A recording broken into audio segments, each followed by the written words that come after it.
So I've got my wonderful model here, but for some reason it's all pink.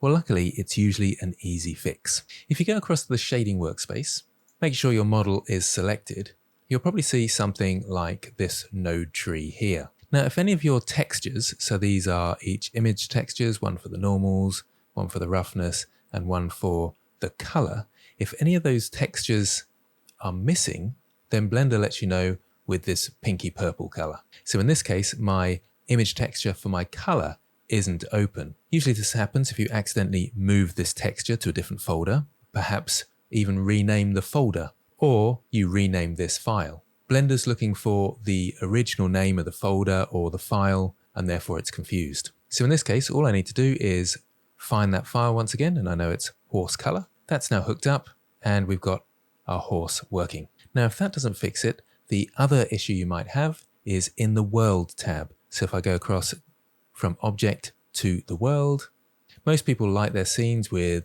some kind of HDRI like this, but if for any reason you've renamed the file, moved the file or anything like that, and Blender can't find it, you might get pinky colored lighting like this.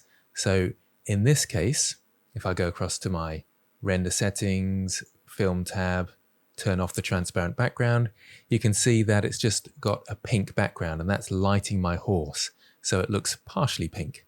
So in this case, once again, we just have to find that environment file. And there we have it. And I can go across to my render settings, down to my film tab and turn on transparent again.